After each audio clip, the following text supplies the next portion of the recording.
은혜를 기억한 야베스란 제목으로 말씀을 전할 때 큰 은혜가 있길 간절히 소망합니다. 여러분들은 은혜를 갚는다. 누군가가 나에게 도움을 주었고 그 도움을 받은 것에 대한 감사의 마음을 어느 정도 갖고 있을까요? 보통은 많이 도움을 받았다면 그 감사한 마음이 은혜를 받았다고 하는 그 마음이 오랫동안 지속될 수 있어요. 그런데 뭐 10,000원짜리 그런 공급을 받았다. 그러면은 그런 부분들은 그렇게 오래 가지 않을 수 있을 가능성이 높습니다. 지난번 있던 교회에 많이 힘들고 어려운 어떤 가정을 몇몇의 권사님들이 힘을 모아서 그분이 살 수 있는 그런 방법들을 제공해 주었다는 사실을 듣게 되었습니다. 공공임대 아파트도 서로 알아봐 주었고, 그래서 그것을 신청해서 공공아파트에 들어가게 되었고, 또 여러 가지의 반찬들을 해 주어서 그래도 그 힘들고 어려운 시기를 잘 지내었다는 이야기를 들었습니다. 근데 거기서 끝나면 좋을 텐데 그 권사님들이 입에서 많이 이야기했던 부분은 쟤들은 은혜를 모른다. 이 말은 뭐예요? 내가 이렇게 열심히 노력하고 열심히 최선을 다해서 알아봐 주었고 반찬을 만들어 주었는데 지금은 그렇게 감사의 표현을 하지 않는다는 거예요. 아마도 그렇게 도움을 받았고 은혜를 입었을 때는 감사의 표현도 했을 거예요. 그리고 더 나아가 밥도 사주고 어느 정도 시간 동안은 감사의 마음을 간직하고 살았을 거예요. 그런데 그것이 시간이 지나고 1년, 2년, 3년 지나가면서 사람이 어떻게 그렇게 맨날 그 도움에 감사하며 머리를 조아리며 살 수는 없는 것 같습니다. 나도 감사의 표현을 할 만큼 했다라고 이야기할 수 있어요. 그래서 거기에 오는 갈등을 저는 조금 본 적이 있습니다. 그렇다면 우리가 받는 은혜와 사랑과 그런 희생은 얼마 정도, 어느 정도 간직하며 사는 것이 좋은 것인지 그것은 정답은 없을 것 같습니다. 오늘 본문은 이제 이스라엘과 블레셋의 전쟁이 끝났습니다. 이스라엘은 왕과 왕자들이 모두 죽을 만큼 대패를 당했고 블레셋은 자기가 원하는 것을 모두 얻을 만큼 대승을 거둔 것을 볼 수 있습니다. 그래서 전쟁이 끝나고 나서 그 다음날 이제 전리품을 챙기기 위하여 그 전쟁터를 블레셋 사람들이 돌아다닙니다. 그래서 금은 보화도 취하고 그리고 유명한 사람이 있으면은 그 사람을 가지고 노예로 팔거나 아니면은 그렇게 전리품을 챙기는 그 순간이 있었습니다. 그렇게 전쟁터를 돌아다니는 순간에 사울 왕과 그의 아들들이 죽어서 시신으로 남겨진 그 모습을 블레셋 사람들이 발견했습니다. 그래서 그들은 그 전리품, 사울 왕의 시신도 어쩌면은 전리품으로 여겨질 수 있습니다. 그래서 목을 잘라서 몸은 벳산이라고 하는 그 성벽에 걸어두고 그의 갑옷과 그 전리품들은 우리가 이렇게 승리했다라고 하는 그 증거로 블레셋 곳곳에 그렇게 보여지는 곳으로 그렇게 보내졌고 아스다롯이라고 불리우는 그들이 믿는 신, 아마도 이 아스다롯은 여신으로 불려지며 아세라와 어떤 곳에서는 같은 이름으로 같은 신으로 불려지기도 하고 또 다른 신으로 불리기도 하지만 그 아스다롯이라고 불려지는 그 여신의 신전에 승리의 전리품으로 보내게 됩니다. 아마도 이 아스다롯이 전쟁의 신, 승리의 신으로 그렇게 믿고 있었기 때문에 우리 블레셋을 승리하게끔 만든 이 신에게 전리품으로 사울의 갑옷을 바친 것으로 보여집니다. 이와 같이 왕과 귀족들은 전쟁에 지게 되고 포로로 잡히거나 사체로 남겨지게 되면은 이와 같은 수치와 모욕을 당하게 됩니다. 다윗도 골리앗과의 싸움에서 골리앗을 물맷돌로 쓰러뜨린 다음에 어떻게 행했죠? 골리앗의 칼로 골리앗의 목을 뱀으로 그렇게 번쩍 들었을 수도 있고 어떤 모습으로 그렇게 그 동작을 취했는지는 알 수 없지만 목을 자르고 그 목을 전리품으로 소장하는 순간 이스라엘 사람들은 사기가 올라가서 블레셋 그 사람들을 전쟁에 이길 수 있었습니다. 그렇게 모든 전리품도 다 거두어져 가고 사울의 시신이 벳산이라고 하는 그 지역의 성벽에 걸렸습니다. 이 벳산은 이스라엘 사람들에게 있어서 매우 중요한 교통의 중심지이며 전략적으로 중요한 위치에 있는 곳입니다. 사진에 보면 벳산이라고 하는 곳이 보이죠. 이 벳산은 요단강을 건널 수 있는 길이 있는 곳이에요. 요단강을 건넌다는 것은 강을 건넌다는 것은 약간 그 강 주변에 얕은 곳이 있어서 배를 타지 않고 건널 수 있는 그런 곳으로 추정이 되어집니다. 그래서 신약 시대 때도 이스라엘 사람들이 사마리아 지역을 거쳐서 가는 것이 빠른 곳이지만 신약 시대 때 사마리아 지역은 부정한 곳, 나쁜 곳으로 여겼기 때문에 사마리아 지역을 관통해서 가지 않고 요단강을 건너서 갈릴리 지역, 북쪽 지역으로 이동했습니다. 바로 그 벳산이라는 지역이 교통의 중심지로 이스라엘 사람들이 여겨졌고 벳산을 블레셋 사람들이 획득했다는 것은 그 주변에 있는 많은 평야, 그 광활한 좋은 지역을 다 얻었다라고 볼 수 있습니다. 그리고 이스라엘 사람들에게 있어서 매장 문화는 어떠한 문화를 갖고 있었냐면은 보통 이스라엘 사람들이 죽었을 때 어떤 표현을 하죠? 그들의 조상으로 돌아갔다. 이것은 관용적인 표현이기도 하지만 그들은 우리나라는 지금 무덤을 만들잖아요.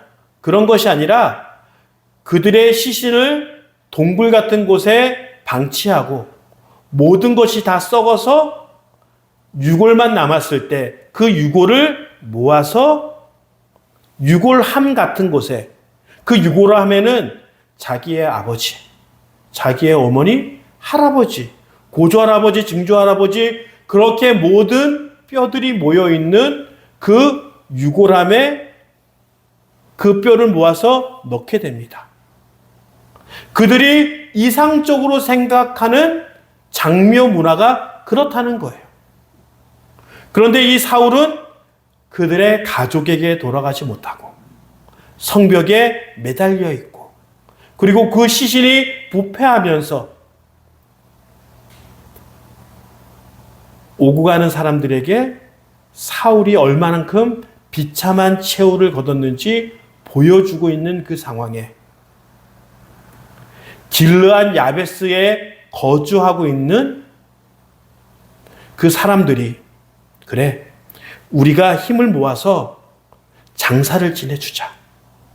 뭔가 블레셋 사람들을 공격해서 그들의 땅을 빼앗을 수 있을 정도의 군사력을 가지지 않았지만 아주 밤 깊은 그 시간에 그냥 사울과 그의 아들들의 시신을 정리해서 길르앗 야베스 그곳에 모아서 장례를 치러주고 7일 동안 금식하면서 통곡하면서 그들의 죽음을 슬퍼할 수 있는 장례식을 그렇게 벌여줍니다.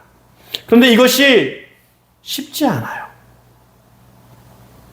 이미 블레셋은 승기를 잡았고 이스라엘의 대부분의 요충지를 점령한 상태에서 그렇게 사울의 시신을 수습했다는 것을 알려지게 되면 블레셋 사람들이 공격하거나 나쁜 짓을 할 수 있기 때문에 그 시신을 수습한다는 것은 그들의 모든 것을 걸지 않고는 불가능한 일이었습니다.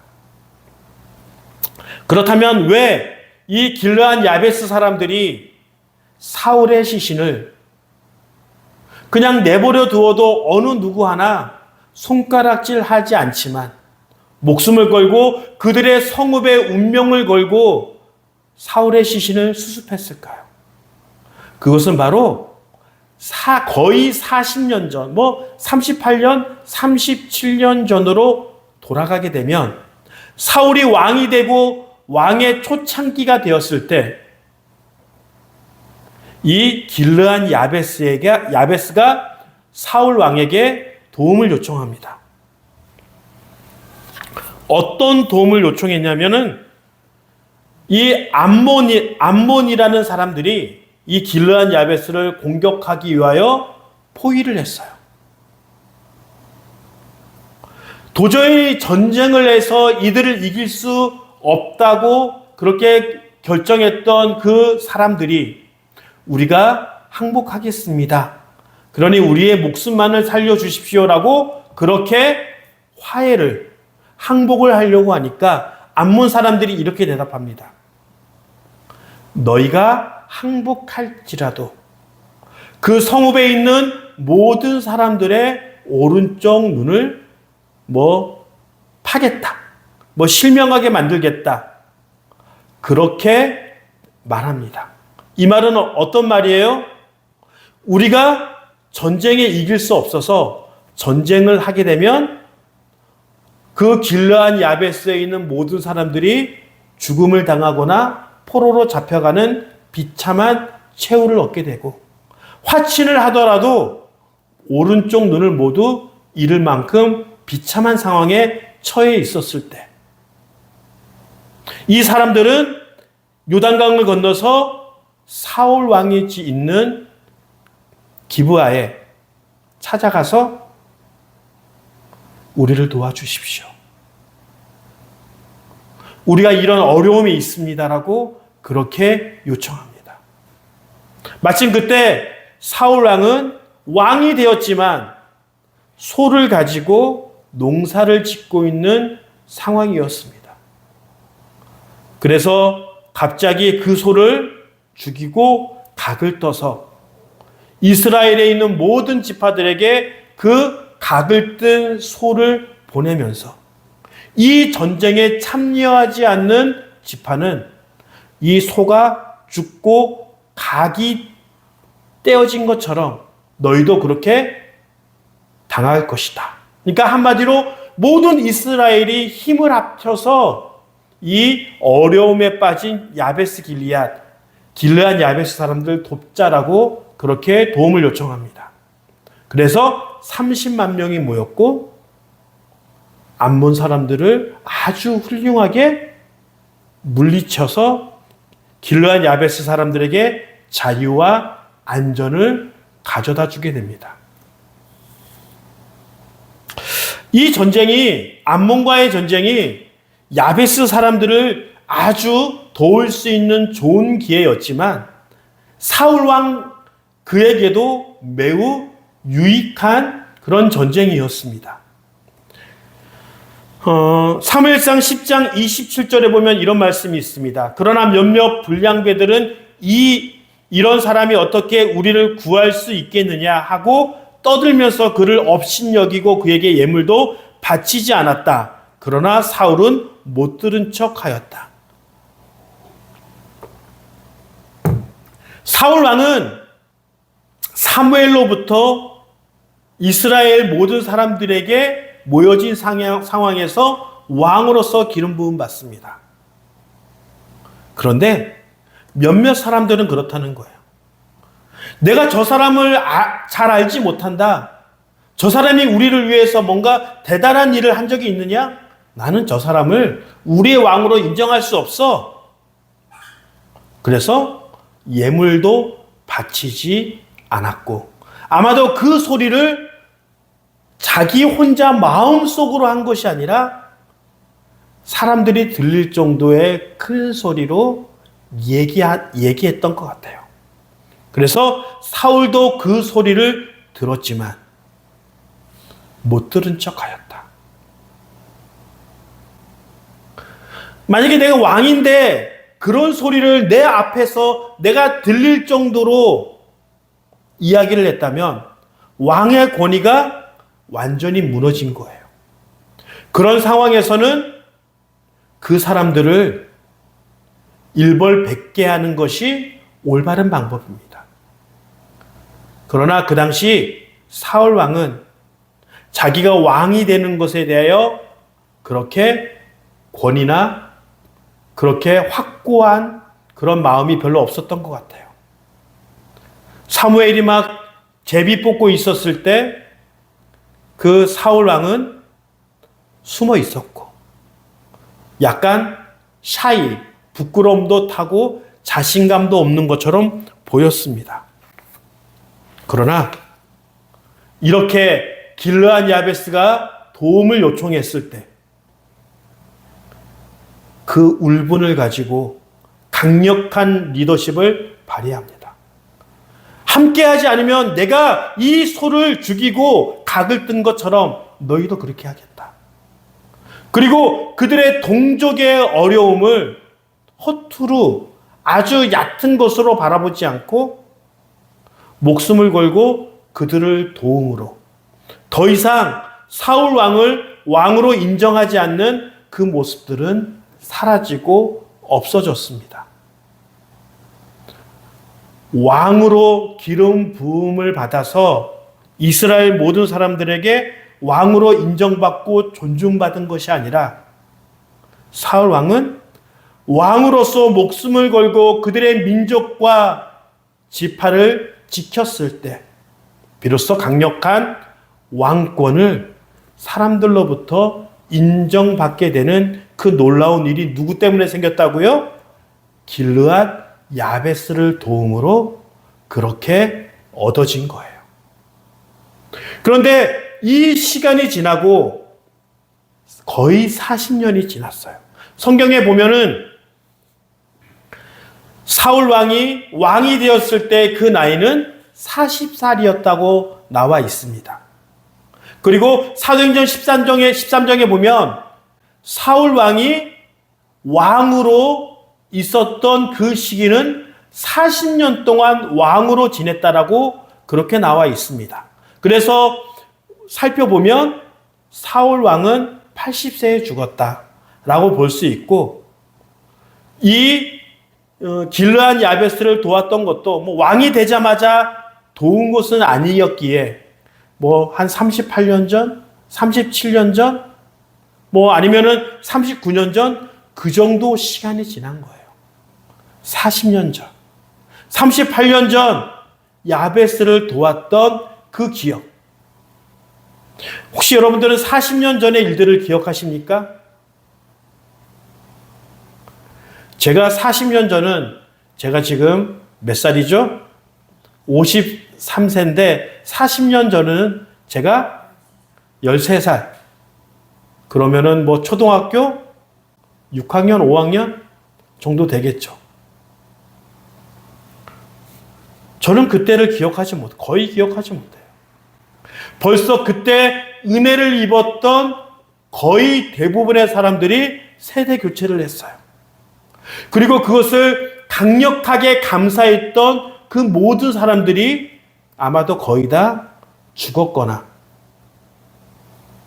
아니면은 노인이 되어서 움직이지 못할 정도의 나이가 되었을 것입니다.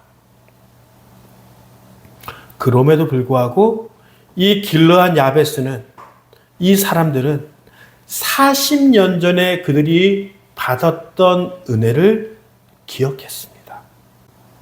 잃어버리지 않았어요. 그리고 은혜를 갚는 것에 대하여 자기네들이 어떠한 어려움을 당할 수 있고 어떤 손해를 입어야 되는 것을 계산하지 않았어요. 생각해 봅시다. 사울 왕에게 그런 은혜를 받았던 사람들이 길르한 야베스 사람들밖에 없었을까요? 40년 동안 왕위에 오르면서 큰 은혜를 입었던 그 사람들이 더 있었을 거예요. 비록 그가 다윗을 쫓아오고 죽이려고 했고 하나님을 무시했던 나쁜 왕의 모습도 있었지만 그는 그를 위하여 궁전도 짓지 않고 세금도 걷지 않았어요. 그런데 은혜를 입었던 대부분의 사람들은 자신의 목숨을 걸어서 그 시신을 수습할 만큼의 용기와 그 은혜를 입은 것에 대한 감사가 남아있지 않았던 거예요.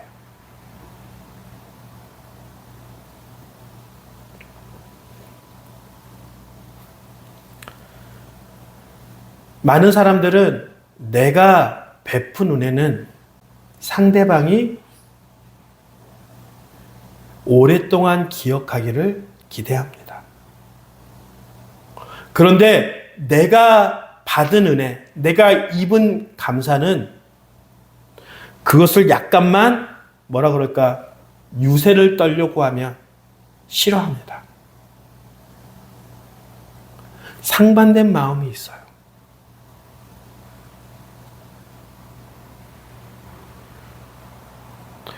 한국 교회의 가장 큰 문제점 중에 하나가 이런 은혜에 보답하는 마음, 감사를 잃어버린 마음으로 하나님께 나와 예배하고 있다는 거예요. 하나님의 말씀을 전해준 사람들에 대한 감사,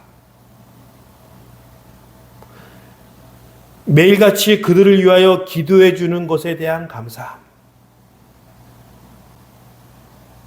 더 나아가 나를 구원해 주시고 나를 위해 이 땅에 오신 그 예수님, 나를 위하여 십자가에 못 박히신 그 예수님의 은혜가 처음 막 믿었을 때는 감사하고 놀라워서 그렇게 은혜스럽게 살아가지만 은혜를 입은 것이, 그 구원을 경험한 것이 10년이 지나고 20년이 지나고 30년이 지나면 나를 구원해 주시는 은혜, 하나님에 대한 은혜를 잃어버리고 그냥 습관적으로 교회 나와서 앉았다 가는 명목상의 신앙인의 모습으로 살아가기에 교회의 모습을, 교회의 본질의 모습을 잃어버리고 살아가고 있다는 거예요. 봉사를 하더라도, 예배를 드리더라도 하나님이 나를 향해서 돌아가시고 부활하신 그 은혜와 감사의 마음으로 뜨겁게 예배드리고 뜨겁게 봉사하며 살아가는, 그 은혜를 잃어버리지 않고 살아가는 그 모습이 없기에 한국교회는 점점 무너져가고 은혜와 사랑을 잃어버리는 비참한 모습으로 신앙생활을 하고 있는 것을 볼 수 있습니다.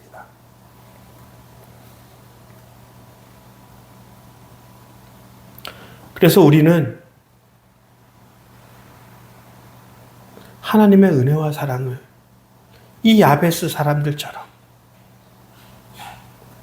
기억하고 지켜내며 그들의 후손들에게 끊임없이 전달해주며 알려주어야 합니다.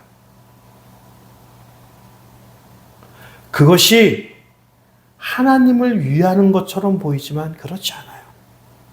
하나님의 은혜와 사랑을 기억하고 그것에 대한 감사의 삶을 살아가는 그 삶의 모습이 하나님이 우리를 만드시고 우리를 위에 아낌없이 주어지는 은혜의 삶을 지속적으로 살아가게 되는 원동력이 된다는 거예요.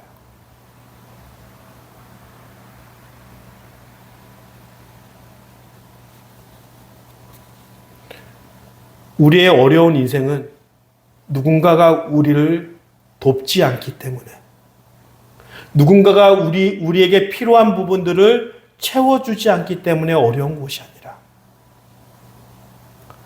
나에게 주어진 은혜와 사랑을 잊어버렸기 때문에 우리의 삶이 힘이 없고 불편하며 언제나 연약한 삶을 살아가고 있는 것입니다. 제가 바라기는 하나님의 은혜와 사랑을 끊임없이 기억하며 그것을 자녀들에게 물려주며 그렇게 살아가는 믿음의 자녀들이 되어지길 간절히 축원합니다.